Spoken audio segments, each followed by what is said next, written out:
Oh, Paystee, do you want to start, or do you want me to go on a rambling about how great it is? Oh, just I'll you're better at putting the butter on it than I am. You put the butter on it. Okay, I'm going to butter it up. So, first of all, there was a time, and a lot of people listening to this don't even know this. There was a time that Hell in a Cell was actually the accumulation of intense feuds. Yeah. It There was was like nowhere else to go. it was a grounds for two competitors whose hatred was at such a level they had no choice but to settle their differences in the quote-unquote unforgiving steel hell. And then they introduced the yearly pay-per-view, and they had to have multiple Hell in a Cell matches every year, and we started to not look forward to Hell in a Cell, honestly. Which I think is dumb, because any other promotion, even if it was a yearly thing, they could still do it better than WWE has. Oh, Lockdown is a perfect example. Yeah. It's all about how you build it. And but this match, To some people, this pay-per-view is like WrestleMania. I know to me it was. Back before the WWE Network, this was the one not WrestleMania or SummerSlam pay-per-view every year that I had to get. Right, because you expected it to be this big blow-off show. Yeah. But this match was a top-caliber match. This is the type that I personally have been dying to get from Becky Lynch since WrestleMania, I think. I'm not saying she hasn't been doing good, but this really, and it comes to no surprise to me that Sasha, the boss, was the one to give it to her, because I'm a huge fan of both of them, even though so many people are not sold on them.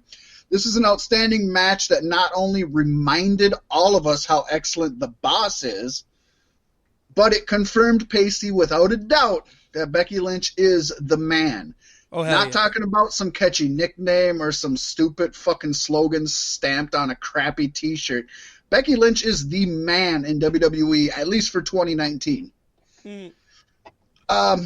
The only thing I do have to say, I don't think the right person went over, but that's the only somewhat negative that I can even come up with from this match. This is basically a nearly perfect match. And that will probably be solved by the draft starting tonight and going into next Monday. I would assume so. I mean, that's why this pay-per-view didn't really, it spun its wheels in every direction, because none of it actually mattered. And they did the same thing on Raw. It was like the last Raw before the draft, and all they did was it was established stars versus jobbers. Like, it's the parade of jobbers. Oh, you haven't seen these guys in a while. Nobody gives a shit, and it was stupid. Yeah. But this match is the best Hell in a Cell match I've seen in a very long time. And if I have to compare it to any other Hell in a Cell match, I would say ingenuity-wise, it is Usos versus New Day Hell in a Cell, but with women and more ingenious. Some of the shit they did with the chairs and the side of the cage was fantastic. Awesome. The only thing I didn't like, and I started to tone out a little bit, was when Banks started throwing in chair after chair. I get tired of the chair pile. It never goes anywhere. That is true. I think they do it too much. I haven't watched a lot of WWE lately, but I don't think I've seen it in quite a while on WWE. No, it hasn't been done in a while, but it's definitely been done in the last 2 years. Yeah, and it worked better it works better in a, of course, it kind of originated in ECW, but then it works better in a MLW, NWA, CZW, just a really. Yeah.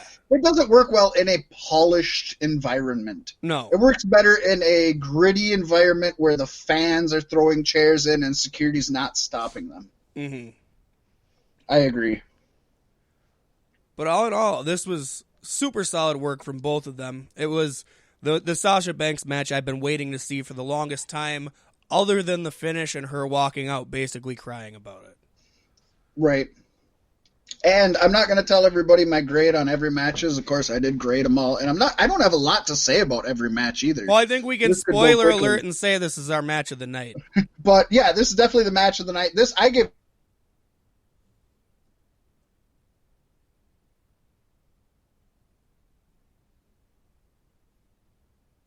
Huh.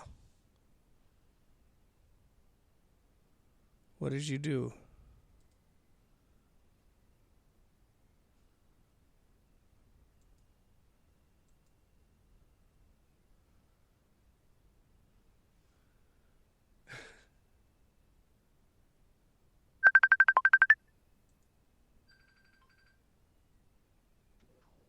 Okay. You gave it what? I gave it an A+. All right. Yeah, no, I definitely agree with that wholeheartedly. This was the Hell in a Cell match I've been waiting for years to see. Granted, they didn't do a whole lot on the outside or on top, and I always like to see something on top. And you could clearly see that there was hand and foot holes in the cage, but they just used the same cage as last year, so whatever. Yeah, but you also everyone shouldn't do that, and just like sometimes it's good to see a wrestling match where it is so amazing it stays in the ring and the psychology does it. I kind of look at this one like that. Like, they didn't have to super gimmick it up with going on the top and using the outside. And I liked the fact that it was just a contained Hell in a Cell match that super entertained. Yeah. And if you're talented enough, you can do it without going that extra mile. Mm-hmm. Yeah, and I definitely, with them saying that this was going to be the opening match and watching, when the Cell is the first match, usually is pretty lackluster. And they definitely stepped up and went well beyond my expectations for this match, and then some. Too right. I could just spend the whole thing talking about this match. We might as well, because it gets worse the further we go. Yeah, I know, but we owe it to our fan base, so. Oh, I know. Well, up next we had what, in my opinion, may be close to the second best match of the night. At first, it was a nothing match. Roman Reigns and Daniel Bryan tagging against Harper and Rowan. But as the night began, it got turned into a tornado tag. And tornado tags are something I hold close to my heart. Mostly because WWE hasn't done the shit out of them into the ground. Right. And they just kind of work. I won't say they work better. Psychologically, they work less good because... It depends on what you want. If you want a straight-up match, you want tags. If you want Roman Reigns and Daniel Bryan versus Harper and Rowan, you want a tornado tag. Anything goes. I loved seeing Daniel Bryan and Roman Reigns playing off each other the way they did. I really did think Bryan was going to turn on Reigns and Harper and Rowan would win via DQ somehow. I've got that in my notes, yep. I 100% thought it the whole time, and at the end of the match... After the match, when Reigns goes for the handshake and Daniel pushes it away, and then Daniel goes for the handshake, Reigns isn't sure if he wants it, and then they hug. It was a good moment, and I think it helped to elevate Reigns a little bit more across the universe, and it feels good knowing we got Daniel Bryan back as a face. He's a great heel, and I want to see more heel Bryan before he goes, but hopefully he ain't going anywhere soon. Right. Besides, he'll be the best top face on SmackDown, right? I mean, right? Oh, I think so.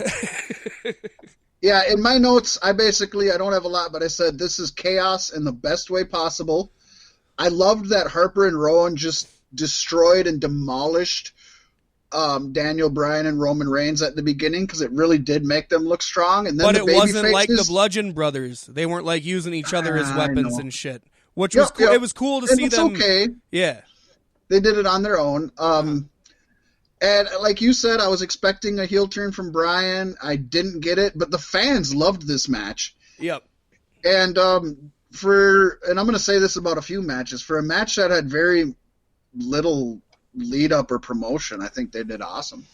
I mean, Rowan broke a fucking pencil. How badass is that? Yeah. No, it was a solid. Throw some shit at the wall. Number 2. Yeah. Until he broke it in half. Yeah. And then it was in pieces. Yeah. Next we had Randy Orton defeating Ali. In a match that didn't exist until the pre-show when Randy Orton made fun of Ali for shutting down his push in the first place and for him being a little guy.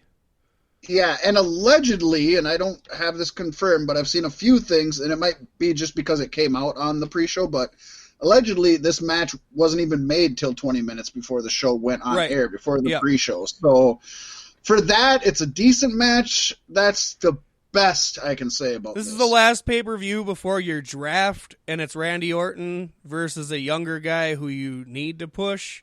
He should have probably went over, but in the finish of this match, Randy Orton won, and nothing good came of it for anybody, really. Nothing good. Not even for the fans. No, I mean, it was an okay match. I mean, as far as a Randy Orton match goes, Ali's great, but It was you can only go as far as Randy's willing to let you. Basically, this was a mid-match on a Raw or SmackDown. Let's just be honest. Okay, yeah. This wasn't even a main event of a Raw or SmackDown. No, this probably should have started and played its whole lifespan out on the kickoff show. Agreed. 100% agreed. I'm not gonna butter it up on this pay-per-view, folks. It didn't grade well with us. It's really hard to. WWE certainly isn't trying. Honestly, every match could have been great, and the finish of the main event would have brought it way down regardless, I think. I think it could have destroyed the best pay-per-view. Oh, yeah. I'm not going to go into my spiel about how a finish can destroy the taste in your mouth, but everybody who listens to this constantly has heard me say it many times, so that's that. What's next? Then we had an outstanding last-minute addition. Was the Women's Tag Team Championship match where the Kabuki Warriors defeated Alexa Bliss and Nikki Cross. And won the titles. Yes.